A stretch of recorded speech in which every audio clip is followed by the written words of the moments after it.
Welcome to the battlefields of the boardroom. You are here with Colonel Garth Massey and a special guest today, Manny Vargas. Manny was not in the military, but he did graduate from the Command Ready training program about 2 years ago. I sure did. And he's doing something I think we need to talk about. So we cover a lot of topics about leadership and development and growth, but the truth is we are all selling. Whether you're here looking for jobs, you're here looking for, career stuff, you're here to find new people, we're selling. We're selling ourselves, we're selling our business, we're selling our families. Everything is about branding and marketing, and yet we treat it like poison. And Manny's got some ideas that need to be talked about, because it's not about coming up with that cool, best clothes ever, so that when Manny says, the price is too high, I go, well, let me show you a value about, like, those all have merit and place. Just like in battle, tactics are important, but amateurs talk tactics. Pros talk logistics. And I think in the world of business, logistics is all about building the process. And that's where Manny, and even you can see it in the background, always on the grow. The process, the pro move is to understand what gets you there. So Manny, tell us a little bit about yourself, but honestly, I really want to dig into like getting past, at a networking event, you shake hands with your right hand and you look them in the eye and you say, do you want to grow? I know that's not what you're here to talk about, because there's a better way to build the conversation. Sure. Yeah. And that's exactly what we're doing, my friend. We're just having a conversation. So look, I mean, it's a journey, right? And that's exactly what I just told you before we started doing this, that, I live my life through this premise that we're always on the grow, right? We never have all the answers. We're always students. We're always getting better. We're always finding new solutions to what become new problems, right? Whether that's for ourselves or for other people. And every day it's a grind to improve ourselves. At least that's the notion that I take in life. And I think that's something that I want to help others realize, that, the purpose statement behind always on the grow is helping people grow further, faster, right? So what does that mean? Well, I want to go the distance to the place that I can get to in terms of my capability. Right? I'm going to expand my capacity to a point where I've ran out all the gas inside this tank of this body and this mind and this soul of mine faster. So how can I extend myself to that place in a more rapid period of time? Well, that's going to come through the actions that I take. That's going to come through the people that I associate myself with. That's going to come through the conversations that I have. And leading into what you said there, it's going to be the way that I communicate. Right. Because like you said, sales is important. Business is important. A lot of arguments on what's most important. You might say it's leadership. And I would say, you're right. Right. They all work together. And that's one thing that I've learned, that it's not just one thing. It never is just one thing that adds up to be that all or nothing type of a thing. It's a million different things, Garth. And that's the truth. Right. So nothing pisses me off more than when somebody comes in and says, it's just this one thing. Because if it was just that one thing, I would have the whole world figured out, and I would be everywhere that I want to be right now. And I would not be trying to find out answers to other things that I'm not necessarily good at or that haven't worked, and so forth. So realize this, you have salespeople that cannot communicate and therefore very rarely sell anything. Then you have great communicators that can communicate very well, and they'll sell you everything. Right. So what happens is that we are taught in today's day and age on how to sell. The traditional format is, hey, let's teach you sales training. And when you're selling and telling, and you're trying to teach people based off of, I'd say, decades old methods, you're giving people the wrong recipe. I'm not saying it doesn't work, because it obviously works. It just hasn't been able to maximize its performance, and individuals unfortunately haven't been able to maximize and optimize what they are capable of in this domain. Because when it comes to having a conversation or communicating, where are the teachings and is the leadership and the fundamentals baked into that, right? So that when I enter a conversation with somebody, I'm trying to figure out, well, how can I get this person to move in the direction that I would like them to, by being verbally present with them in a way where, okay, they understand, one, that I'm there with them. Two, I'm not there to try to sell them anything. Three, that I'm helping them create the environment where in the world of sales, they're going to gleefully and gladfully arrive at the destination where they've realized that they want to do business with me. by virtue of great questions that I asked them, right? And I know that sounds very simple, but the matter of the fact is that too many people today are jumping into the conversation and they're saying, hey, you should try this. They're being dictators and they're throwing and vomiting all different types of features and benefits and advantages onto you. Well, that's all fine and dandy, but the truth of the matter is that how can I project something onto you and make it your own if you haven't actually voiced that to me? So the essence of it is it's kind of done backwards, right? And there's a lot of clobbering and there's a lot of billy club beating over the head, because when you're having a conversation, you're just there to say, hey, I'm here to help. So our approach really is about shifting the mindset. It's like, hey, I'm just here to help you. I got nothing to sell you, right? Because I don't. How can I engage with you, Garth, or with anybody else in an orderly fashion? And orderly, I use that word because it's almost like military, it fits what you do, in an orderly fashion where the angle of attack, now we're talking military, right? The angle of attack is a complete distance from what is traditionally experienced in this world, where it's like, hey, I'm not coming in here to sell you anything because I haven't even had the conversation with you to understand where you're at, where you're coming from, where you want to go, what are the obstacles in the way to navigate in that moment to get us to a point where, is this even the right thing for us to do, right? So because we're presenters and because we're dictators and because we are showcasers, we've actually removed the human element, especially today. We've gone so technology driven, we've gone so computerized that things have become dehumanized, right? And so we forgot what it's like to be opposite of someone, just like you and I right here, and just have a conversation. And in that conversation, I'm just paying attention to what you're saying because I'm there with you. There's a level of empathy. You know, go ahead. It's so funny. I'm dating myself a little. There's a guy named Tom Hopkins who was a sales trainer years and years ago. And he talks a lot, or maybe he didn't pioneer it, but he was early on in the asking questions.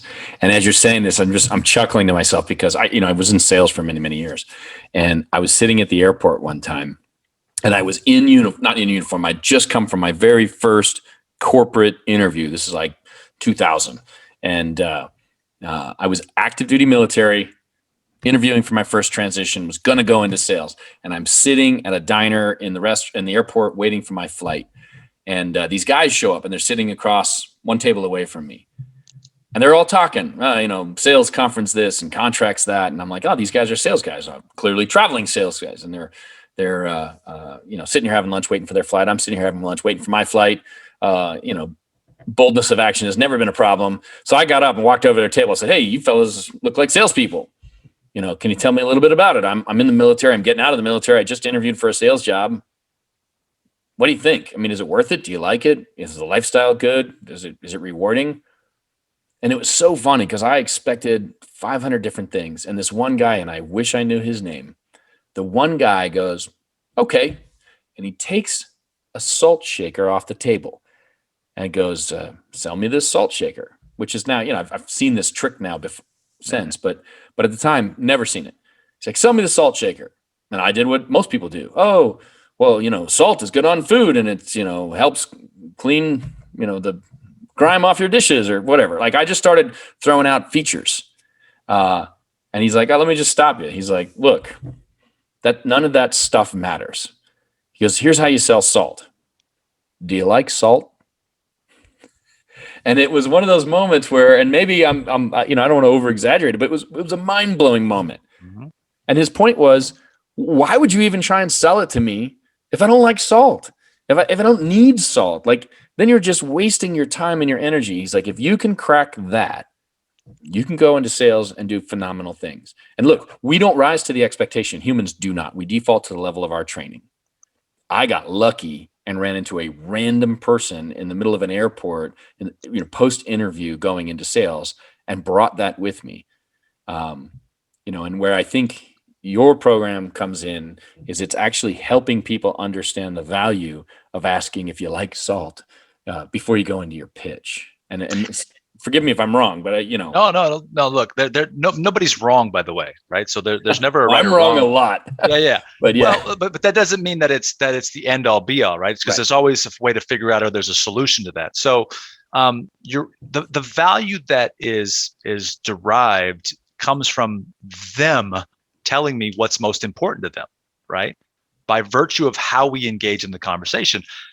If I'm constantly telling them that, your leadership program is going to help them do this and help them do that and help them do that, not once in there have they told me how that's going to help them and how that's going to benefit them and how that's going to impact their life and how they're going to feel as a result of that, which is the value, right? And so once I can harness the value based on what they're telling me that transformation is going to be, I can then map what it is we do, right? So they tell me their value based on what they've told me after I ask straight questions. Now I have a mapping process where I can value map what we do to what they've said is important to them. And then there we have our magic sweet spot, which basically opens up the gateway to them saying, "Golly, of course, what do we need to do to get started here?" Right? And remember this, Garth. I think this is the most important thing. We're not just competing. We're not just competing against other people's products and programs to help these people come to the conclusion that they should do business with us. We're competing with all the stuff that's going on inside their head. Okay, so the bigger piece in this whole thing about having a conversation that converts is that when we go into the dialogue with someone, we have to be prepared on how to handle and have that agility and that presence of mind in the moment, almost like that, to be able to flip somebody's traditional script about whatever it is that they have fear about, that they have uncertainty about, that they have doubts about. That's very real, right? They're apprehensions of why they don't want to do business with us, because people are people first. And this is the part where there's empathy involved, where if we don't know what they're truly experiencing, and if we don't know how to get that to flip itself over, to help them clear the path and open up that gateway where they can walk right into something that we want them to do, well, then we're missing the boat, right? And so that's part of our process in helping uncover all that. But again, I can spend hours on this stuff right now, because I know you said this is a quick, short bit. But just remember, we're there to help someone have a personal and a mental transformation first. You can walk into a conversation with somebody and hope to sell them and close them on something and come up empty-handed, right? Because you're just not going to get the business with everybody every time. However, you can walk into a conversation with somebody and look to help them and help them have that transformation in that call, and you can win 100% of the time. Game changer right there, right? Yeah. So when you lead with that, help them have that transformation first, the rest of the stuff takes care of itself. It's really easy at that point. Now, not easy in the sense like, oh, you're just going to show up and start doing this. No, you got to work. You got to get progressive. You got to develop your skills, train, all that stuff. So I think that kind of wraps it up right there. Oh, you're right. You have to invest in yourself to give the skills that are needed so that when you interact with other people, there's value in it. Like, I got that. And frankly, people don't change their mind, right? They make new decisions based on new information. Mm-hmm. And if you're in a business where all you're doing is pushing new information on them, they're going to block it. They're not going to listen to it. They're not going to hear it, because we have defenses for that. Otherwise, we'd spend all our day, doing cold calls.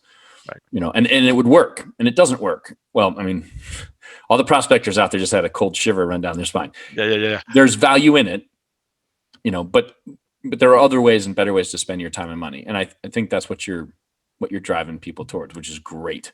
But from the battlefield to the boardroom, big discussion today of stop thinking of sales as a transactional thing. Look for ways to provide value to other people while you're talking to them, whether they buy or not. If I got that right. Yep. Right. And recognize that at the end of the day, it's understanding how what you do complements, builds, or enhances what other people need. Those are the partnerships worth investing in. Those are the partnerships you pursue. Even if the dollars aren't there up front, right? There's a long-term gain. And it's a shift in mindset. It's back to a place of human connection. And remember, sales will always be sales, right? Yeah. There's just different types of strategies on how you do it. And that's what we're doing. This is a different type of strategy. And it's not that others don't work. It's not that they haven't worked. This is what we do and how we approach it, right? And so that's what we're talking about here. Different type of strategy. Yeah, it's worth studying. It's worth knowing about. Thank you, Manny. Good to see you again, man. It's been a couple of years. Man, I'm glad to see you doing so well. Yeah, right. The virtual fist bump now is the way of the future. And, thank you. Battlefield to the boardroom. We'll see you guys. My man. Thank you, brother.